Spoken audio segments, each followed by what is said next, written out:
রাজধানীতে প্রকাশ্যে তরুণীদের সিগারেট খাওয়ার ঘটনায় নেট দুনিয়ায় বইছে সমালোচনার ঝড়।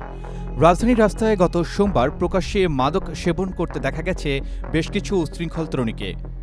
এ সময় তারা স্বরাষ্ট্র উপদেষ্টার পদত্যাগ চেয়ে অশালীন সব প্লেকার্ড প্রদর্শন করেন।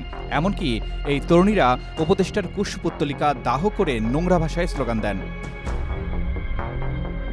কেন তারা এমন কর্মকাণ্ড ঘটিয়েছে সেই প্রশ্নের উত্তরে উচ্ছৃঙ্খল তরুণীরা বলেন, স্বরাষ্ট্র উপদেষ্টা পবিত্র রমজান মাসের পবিত্রতা রক্ষা করতে ছেলে এবং মেয়েদের প্রকাশ্যে ধূমপান করতে নিষেধ করেছেন। স্বরাষ্ট্র উপদেষ্টা তার বক্তব্যে শুধু নারী নয়, পুরুষদের কথাও উল্লেখ করেছেন। বাংলাদেশে ধূমপান ও মাদকাসক্ত দ্রব্য আইন ২০০৫ অনুযায়ী পাবলিক প্লেস এবং পাবলিক পরিবহনে ধূমপান নিষিদ্ধ। ৪-এর ১ ধারার ৭-এর বিধান সাপেক্ষে কোনো ব্যক্তি কোনো পাবলিক প্লেসে কিংবা পাবলিক পরিবহনে ধূমপান করতে পারবেন না।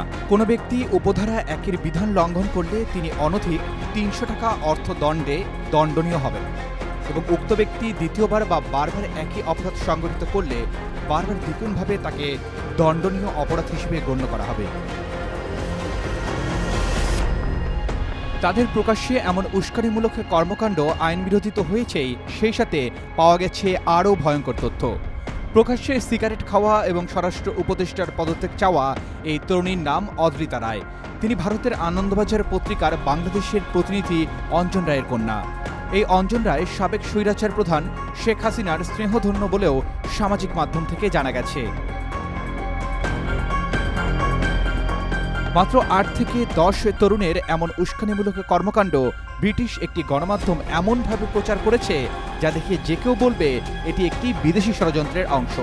পবিত্র রমজান মাসে স্বরাষ্ট্র উপদেষ্টার সহজ একটি কথা ভিন্ন খাতে নিতেই ভিন্ন দেশের এজেন্ট দিয়ে দেশের স্থিতিশীলতা নষ্ট করবার চেষ্টা করছে বলেও মনে করা হচ্ছে।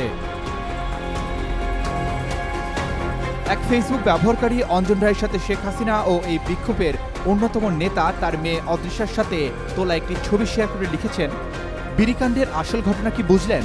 এগুলো সবই প্রেসক্রিপশন। রোজার দিনে ধর্ম অবমাননার দায়ে এদের গ্রেপ্তার করা হোক।